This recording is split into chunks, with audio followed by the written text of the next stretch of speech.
건축으로 사람을 담아내고 소통하는 화제의 건축사무소로 함께 가보실까요? 좋은 건축물은 예쁘고 멋진 건물을 짓는 데서 그치지 않습니다.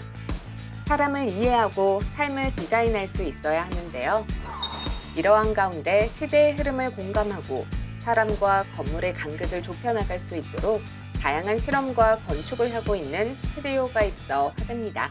공간은 사실은 플랫폼이라고 생각을 하고요. 사용자에서 정의된다고 생각을 좀 제가 하고 있기 때문에 사람에 대한 이해도를 굉장히 가지고 가려고 해서 다양한 방식으로 인터뷰를 많이 진행을 하고요. 인터뷰에서 나왔던 이해도를 바탕으로 분석을 많이 하기 때문에 분석 과정에서 나오는 다양한 디자인 언어들이 저희의 차별점이라면 차별점일 수 있습니다. 그래서 그 과정에서 저희 같은 경우는 일단은 건축에만 국한된 게 아니라 다양한 조그만 오브제까지도 저희가 디자인을 할 수 있기 때문에 그런 토탈 서비스를 제공한다는 게 저희의 좀 다른 강점이라면 강점이라고 말할 수 있을 것 같습니다. 건축 철학과 실력을 인정받으며 굵직한 프로젝트들을 진행해 왔는데요.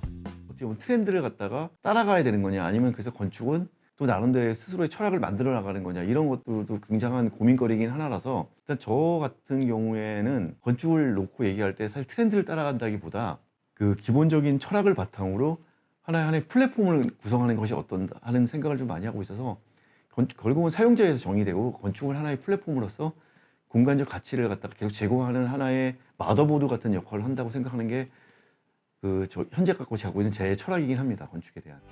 실제로 이러한 과정을 거쳐 건축을 완성하고 있는 곳이 있는데요. 이 공간 같은 경우는 저희가 지금 4년 정도 설계부터 지금 준공까지 걸린 프로젝트고요.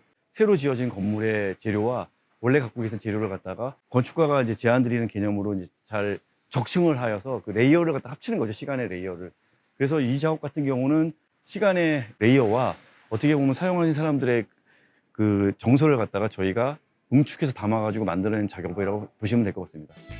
다양한 프로젝트를 진행하며 폭넓은 건축의 세계를 펼치고 있습니다. 이 공간은 최대한 그 한옥이 갖고 있는 구조적인 미와 상업적 특성을 잘 조화하려고 노력을 많이 했고요. 저희가 최대한 자연을 많이 담으려고 노력을 했습니다. 그래서 이 옥상 부분은 앞에 보이는 저 경희궁에 있는 자연과 저희가 만들어낸 어떻게 보면 인위적인 녹지지대를 하나의 자연으로 융화를 시켜서 어떻게 보면 한옥에서 얘기한 차경이라는 개념을 좀 도입을 해서 자연을 갖다 좀 층위별로 좀 볼 수 있는 개념을 했었고요.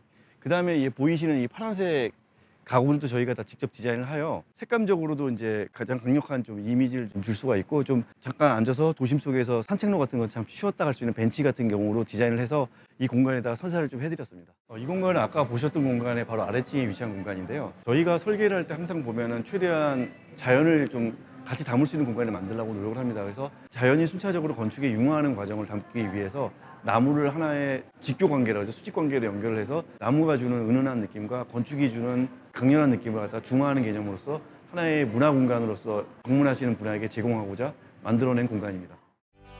사람과 땅의 수많은 이야기를 공간 속에 세심하게 담아내며 새로운 도시의 풍경을 만들어내는 건축. 조금 더 자세한 이야기를 스튜디오에서 나눠보겠습니다.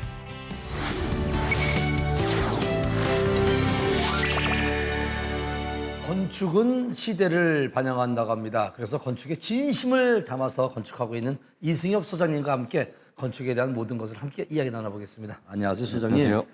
건축물에는 이제 건축가의 철학이 고스란히 담겨 있다고 하는데 대표님의 건축 철학은 어떻게 되십니까?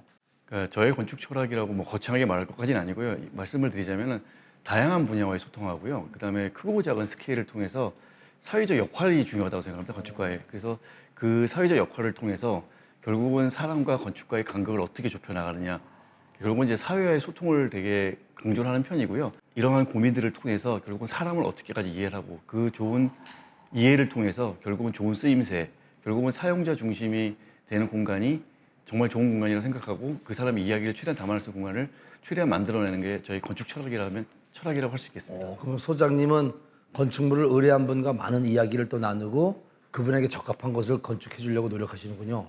최대한 인터뷰를 굉장히 많이 하게 되고요. 그다음에 그걸 인터뷰를 통해서 다양한 분야의 이야기도 나누게 됩니다. 그래요? 결국은 건축이라는 것은 결국은 사람을 이해하는 거고 결국 사람이 쓰는 공간이라는 공감대를 통해서 진행을 하기 때문에 결국 사회의 역할에서의 그 사람이 얼마나 중요한지가 저희 건축의 철학이라고 할 수 있겠습니다. 소장님한테 의뢰하는 분들이 참 많으시겠어요?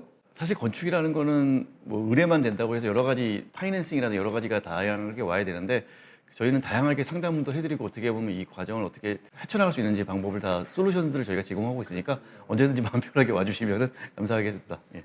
정말 우리 이승엽 소장님에 대해서 가지고 있는 철학을 들으면서 깜짝 놀랐는데 앞으로 어떤 그 건축을 하고 싶으세요? 일단은 시대는 계속 변하고 있고 사실 뭐 요즘에 1인 가구라든가 뭐 반려동물이 어떻게 보면은 또 하나의 가족으로서 이게 그 사회 구성으로서 자리매김하는 개념들이 굉장히 많이 일어나고 있지 않습니까?